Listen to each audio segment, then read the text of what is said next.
If you clicked onto this video, odds are you're not too thrilled about where you're at in life right now. You feel like maybe there's more, you feel like something's missing, you feel like maybe you went down a path that wasn't the path you chose, maybe society chose that path for you, and you're looking for a way to achieve some sort of time freedom and make money for yourself so that you don't have to clock into work, you don't have to report to a boss, you don't have to show up to an office and sit behind a computer for 9 hours a day doing work for someone else's dream. If that sounds like you, I get it. I have no notes in front of me. My videos are non-scripted. I just like to speak from here because I was in your shoes probably only a year ago. I quit my job last June, so it hasn't even been a full year since I've quit. What I wanted to do was speak to the people who feel this way because I know that feeling. It's a very isolating, trapped feeling where it feels like you did everything right. Maybe you went to college, maybe you got good grades, maybe you got a job that's considered very good for most people's standards. Maybe you're making a decent salary and you're like, why am I still not happy? And for me, it was always because I couldn't control my time. I hated the process of if I wanted to take time off, I had to go submit a request. And if the request got denied, then my job was at stake if I actually went on that trip, which was weird to me, especially when we're only given 1 or 2 weeks of vacation a year. I thought that was strange. I hated having to ask permission. I hated having to sit in meetings that were completely pointless, where it just seemed like someone important was talking and I was just listening and I didn't even need to be there. I just wanted control. I wanted control of my time, and I felt like my income was capped. And I feel like at a lot of people's jobs, unless you're in a sales role, you have a ceiling, right? You're going to get promoted, and the way that they keep you in these jobs a lot of times is they offer you bonuses and they offer you a raise, right? They'll give you a higher position, which comes with more responsibility and more work for an extra 10 or 15k a year. 10 or 15k a year extra, by the way, is nothing. It might feel like that's a lot, especially if you're like, wow, if I stay for another 6 months, I'll get that $5,000 bonus. Oh, well, if I stay for another year, I might get that new position. You have to understand that is literally the thought process that will keep you there. That, and like, hey, if you leave, what are you gonna do about your benefits? What about your 401k, right? The whole system's designed for you to stay in the workforce. And by no means am I saying we don't need a workforce. We do. And you might be watching this video and be like, well, are you just saying everyone should just go quit their jobs? No, there will always be a workforce. I'd say if 100 people watch this, 99% of them won't take any action. 99% of them probably won't even get to the end of this video, and of the people who actually start, 99% of them will give up within 2 or 3 months. And so that's really the reality of what it takes to be, self-employed if you want to quit your job. And regarding credibility, in case you've never seen my content before, my name is Danny. Last January, I decided I couldn't do corporate anymore. I couldn't do the whole job thing.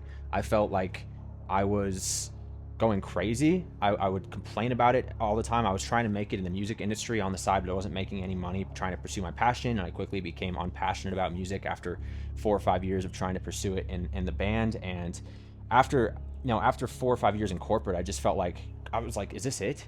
Am I supposed to do this for 40, 50 years? So long story short, I actually decided to document my journey out of corporate. I did it over on TikTok on my page, Fisher Effect. You can literally go all the way back and watch me go from square zero, just starting from my first post, to all the way to $30,000 a month, quitting my job in last June and scaling and everything. And now I run a coaching community for TikTok Shop. I do UGC.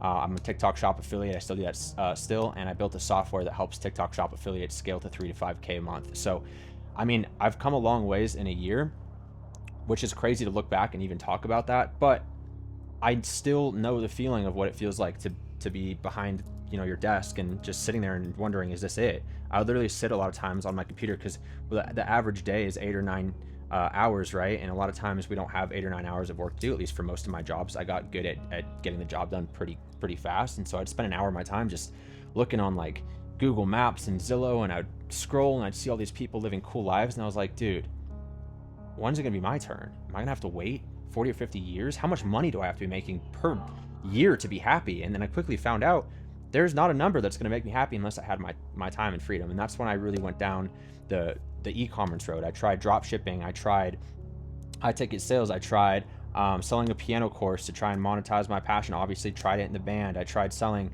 crossword puzzles for adults. I finally ended on TikTok Shop. I stuck with it. I invested my last dollar into education for TikTok Shop. And 5 months in, I finally hit my first 10K month and quit my job. So that's a very long story short to where I am today, just in terms of credibility. If you want to go check all my numbers and stuff, you can go to my Instagram and whatnot. I share literally everything.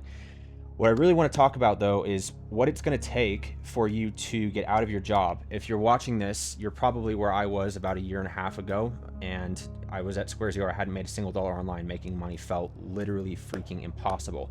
And I just remember, I don't know the exact day or exactly what it was, but something clicked in my brain where I felt hope. I felt hope for the first time. And I think that's when I finally committed that life wasn't for me. And so what happens a lot of times, especially if you're trying to pursue social media and content creation, is you're gonna run into barriers. You're gonna run into roadblocks where you're gonna have this is what Hormozi calls uninformed optimism. You're gonna see someone online talking about a way to make money. You're gonna go attack that thing, and you're gonna quickly realize there's a lot more in it than what they advertise, and then you're gonna give up because now you have now you're an informed pessimist. You're like, I know what it takes, and I don't know if this is the right thing for me, and then you move on to the next thing. I'm going to tell you right now, there's not a single way that you're just going to make a ton of money overnight. If you're in it to get rich quick, you just aren't going to have what it takes. You have to be persistent. But for me, what clicked in my head was, I read this book called Think and Grow Rich by Napoleon Hill. And for a lot of people, I remember I had a coworker once, and I was telling him about that. He's like, oh, those books all say the same thing. I'm like, if you actually understand what it's saying in a lot of these books, right? The Think and Grow Rich is Napoleon Hill's interview of just thousands of entrepreneurs, right? Some of the richest people, most successful people of all time, and their thought processes and what it takes. And when I started reading that, I started thinking, like, what if this stuff that it's saying in this book actually is true and it actually does work? What if, I'm not a big woo-woo guy, but like, what if you really can visualize something so clearly and that nothing will stop you from getting there as long as you don't give up?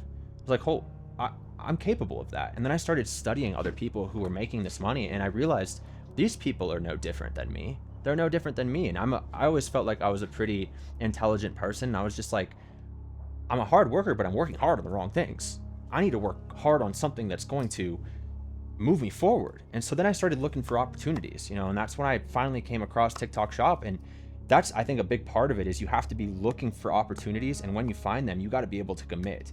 And when I finally committed to TikTok Shop, and I shut up, by the way, I shut up and I stopped telling everybody what I was doing. And this is one thing you're going to run into when you come across an idea, you start a business.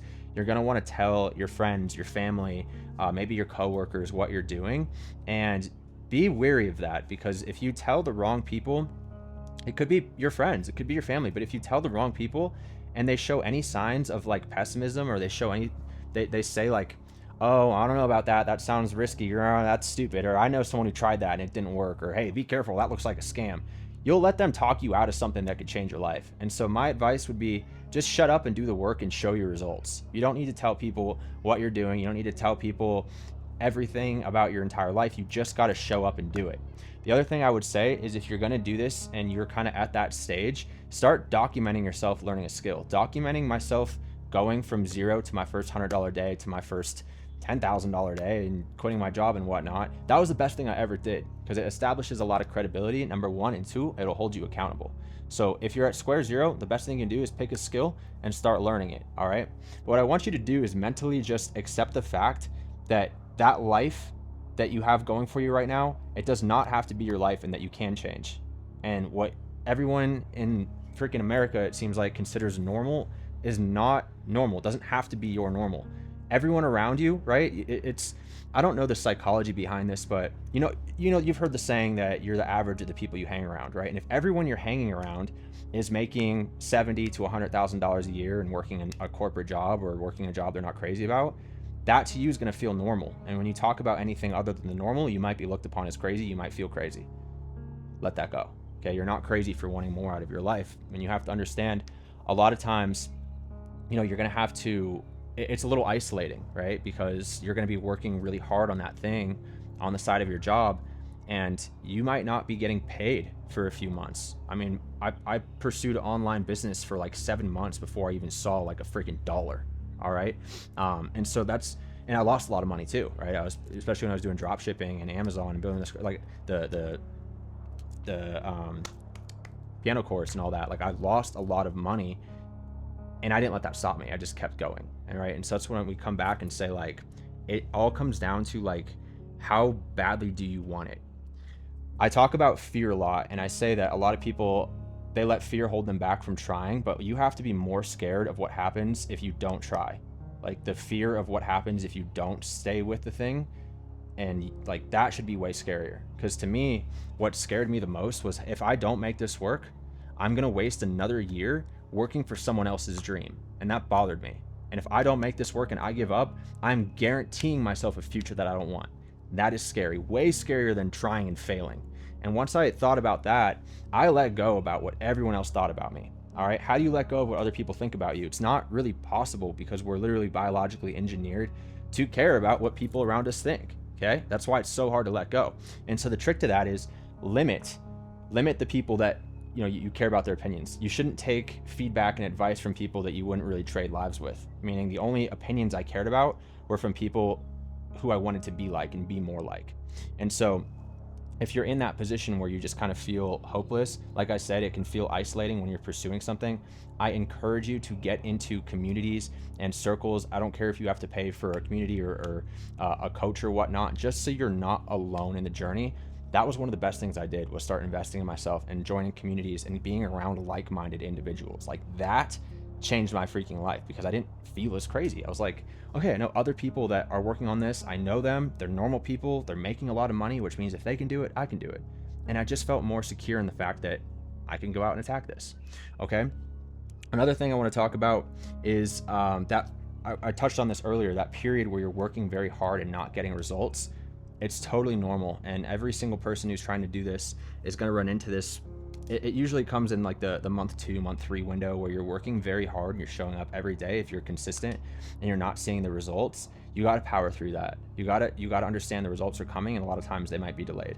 Your timeline might not be the same as that guy's timeline or that girl's. Maybe that guy had a little bit more of a background in that thing, so he got there a little bit faster. So you can't compare your timeline to theirs. But the key is, obviously, if you're consistent and you're consistently doing the same thing, you're not seeing results, then it's probably, an iteration problem, meaning that you're not taking that failure as feedback and changing along the way. Okay. Success is 1% micro improvements every single day. It's not an overnight thing. It is a sum of getting a little bit better.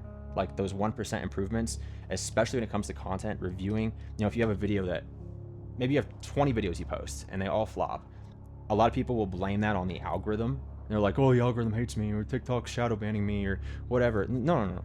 That's feedback. That's feedback that your content is not quite at par, that it needs to be to go viral. And so you need to take that feedback and get better at content. And that's with anything, any business that you do. If something doesn't work or fails, take that as a lesson and then propel it forward. All right. That's key with really everything. It's just 1% micro improvements every single day. Another thing I want to talk about is energy. And I feel like the hardest part of my entire journey last year was when I was working an in-office job Monday to Friday from 8 a.m. to 5 p.m.